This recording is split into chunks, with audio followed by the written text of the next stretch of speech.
Hi guys, welcome back to my channel, and I'm going to discuss what, what about the OSI model, also the TCP and IP model, also the ARP process, and the encapsulation and the encapsulation process. So let's start with the layers of OSI model.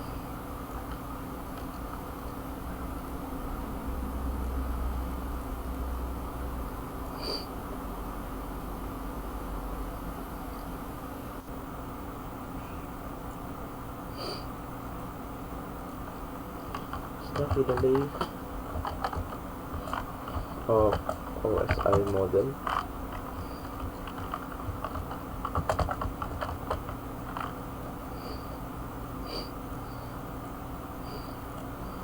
So let's start with the layers of OSI model. We have here 7 layers. We have application, the presentation, the session, the transport, the network, and the data link, also the physical.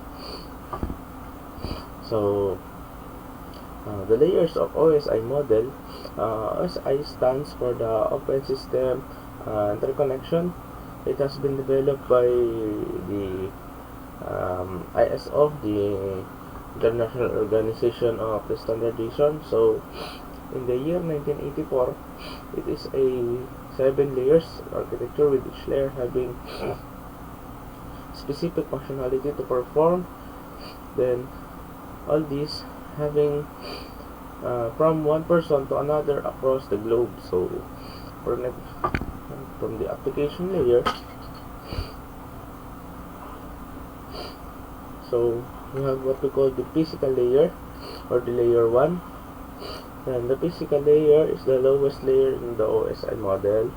Then reference model is the physical layer. It is responsible for the actual physical connection between the devices. The physical layer contains information in the form of bits. It is responsible for the actual physical connection between the devices. And when receiving connection and the data, this layer will get the signal received, and this layer will get signal received and convert it into OS, and send them into the data link layer, which will put the frame back together. So as we have noticed that this layer, or the layers of the OSI model, are connected to each other. So the lower layer is the physical layer. Physical layer is over with transferring of data. He is the last part of transferring of data. He is going to tear apart the data or the message and transfer it through its binary form. It will transfer the data, the physical data. It will transfer the message into the other part. For example, this is the user, and it is the destination. So the physical layer carrying the message coming from the application, the presentation, the session, transport, and the network, and the data link layer, which converted into packets and segments and going to message, and will going to be tear apart and will be transferred into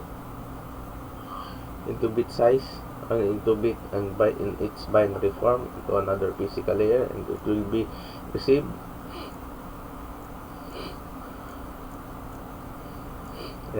received as a binary form, and it will be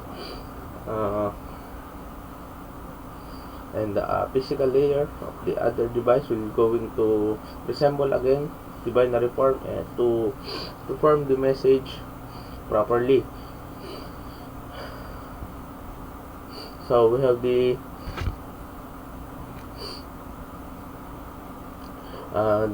bit synchronization and the bit rate control. Also, the bit synchronization stands for the physical layer, provides the synchronization of the bits by providing a clock. This clock controls the controls both sender and receiver, plus providing synchronization bit little. So the physical is required or maintaining the transmission of the data through its binary form. So for the data link layer, the DDL, the data link layer is responsible for the node-to-node delivery of the message. So the main function of this layer is to make sure data transfer is error-free from one node to another. Over the physical layer, when a packet arrives in a network, it is the responsibility of the DDL to transmit it to the host using its MAC address or unique MAC address. So it is important that the data link layer is together with another layers. It is so called as the part by part transmission of data. So it has the logical link control and the LLC and the media access control, which is the MAC. It is under the data link layer. So let's go to the third layer. It is the network layer. Network layer works for the transmission of the data from one host to the another located in different networks. So it also takes care for packet routing and also no selection of the shortest path or shortest path to transmit the packet from number routers available. The sender and the receiver's IP address are placed in the header by network layer. So the network layer is the layer that suits for the routing and the logical addressing of the data packets. And the network layer protocols determines which route is suitable from source to destination. Also, in order to identify each devices to enter network uniquely, so it is considered network layer as part of this layer of OSI, especially if you are using the internet. So fourth layer is the transport layer. Transport layer protocol provides service to application layer and takes services from network layer. The data in this transport layer is referred to as segments. Then it is responsible for the end-to-end delivery of complete message. So the transport layer from packets, it will be transformed into segments. The transport layer is to transport into segments, then before it going to pass through the other layers. So another layer, the fifth layer, is the session layer. The fifth layer, this layer is responsible for establishment of connection, maintenance of session, authentication, and also ensures security. And the functions of the session layer are I've memorized the session layers are, when we have the session establishment, maintenance and termination.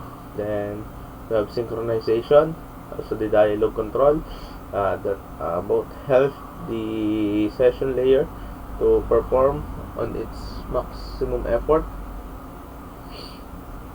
So let's go with the sixth layer, which is the presentation layer. Presentation layer is also called the translation layer. The data from the application layer is extracted here and manipulated as per the required format to transmit over the network. The functions of the presentation layer are translation, what we call the translation. Second one is the encryption and the decryption, and third one is the so-called comprehension. So let's go with the seventh layer, which is the application layer. at the very top of the OS reference model stack of layers, we find application. We find application layer, which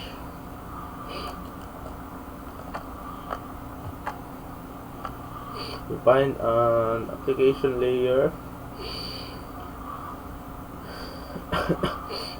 which is implemented by network application. So these applications produce the data which has to be transferred over the network. So from the word it is implemented, so by the network application, it is supported by different network platform or the network media in order to transfer the data more efficiently and less hassle and give its best performance or its best effort. So let's go with the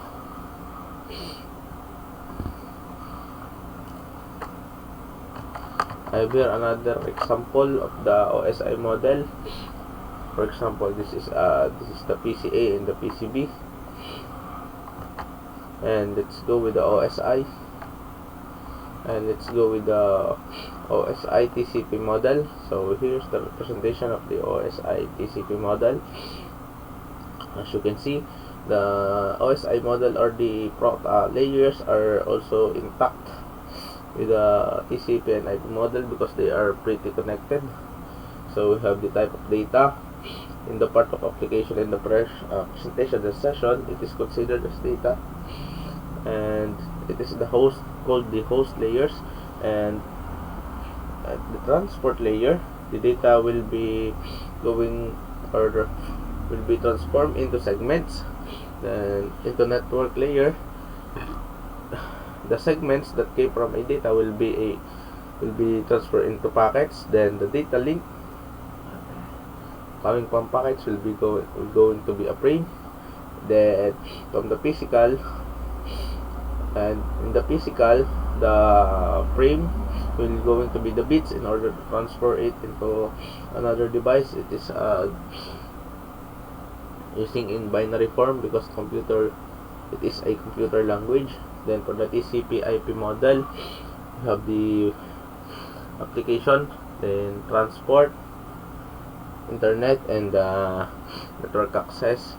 And such for addition, for the TCP and IP model, the internet protocol or IP is the address system of the internet and has the core function of delivering the packets of information from a source device. So sorry because I'm pretty fun. So the target device IP is the primary way in which network connection are made and established. So also the TCP and IP relationship is similar to sending someone a message or written on a puzzle through the mail. The message is written down and the puzzle is broke into pieces. So each pieces, they can travel through a different postal route. Some of which take longer than others, so that will be experiencing some delays in transportation of data, but is in the final in the end it will deliver the data complete. So let's go with the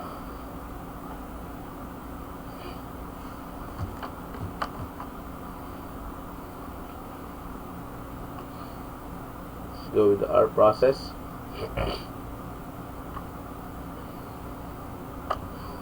So here we have the so-called ARP process, the image representation. So ARP process, as I've learned before, the address resolution protocol or the ARP is the process by which known or address is mapped to an unknown address. Then the purpose for creating such a mapping SOA packets, header can be properly populated to a deliver packet to the next NIC in the path between two endpoints. So ARP processes help the data, or it is somewhat similar with the broadcast domain and the multicast, because it helps the sender to deliver the data on its maximum effort also. The navigation boxes are review rest of the article. So the next NIC in the path will become the target of the ARP request. So automatically you will be going to submerge and going to receive a message. It is the use of the ARP process. So if a host is speaking to another host on the same IP networks, then the target for the ARP request is the other host IP address. Then if a host is speaking to another host, it could be on a different IP networks. So the target for the ARP request will be default gateway or the IP address. So it is important also.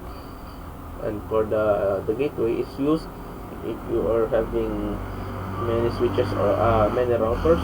So it allows you to use a default gateway for more efficiency of transferring data. It is one of the part of the traditional ARP process.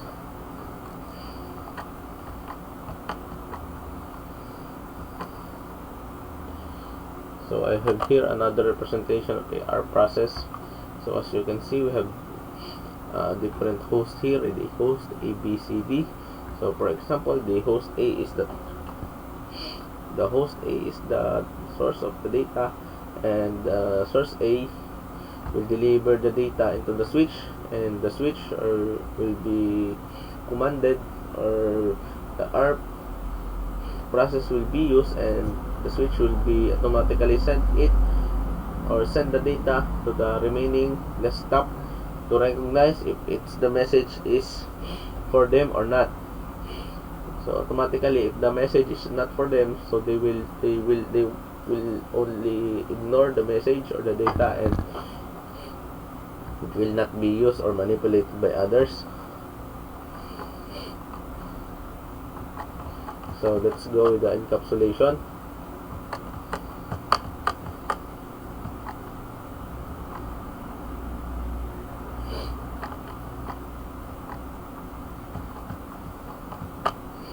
We have here so-called encapsulation. It is called encapsulation because in network model, the terms encapsulation and encapsulation refers to a process in which protocol information is added to the data and removed from the data when it passes through the layers, and the protocol's information can be added before and after the data. So if information is added before the data, it is known as header. If information is added after the data, well, it is known as trailer. So encapsulation, in the encapsulation process, adding header and trailer to the data, we have the header together with the data and the trailer. Then it is coming from this side. It's coming from the source of the, for example, this is the source. Destination is this part. This is the destination. So from application to the presentation session transfer going to the transport, it will be transformed into segment, then the network will be packet, then so on so forth. It will be transformed in order to be encrypted, and through the physical layer it will be transferred to the other devices using the binary creation. It is converted into binary. It breaks down itself. Then if it is delivered with the other devices, it will reassemble again, and the data is successfully delivered. And for the encapsulation, removing header and the trailer from the data. So from our encapsulation, we have the header, data, and trailer. And so if it is the encapsulated on this part, the header and the trailer will be removed, and that only data will be remain. So this is the reassemble of the reassemble. So it will be remain as data again, and it will be used and utilized, or it will be read by the other devices or the destination complete and clean. So that's all for my representation with the OSI model and the TCP and IP model. Also the ARP process and the encapsulation Hope you like it, and thank you for watching.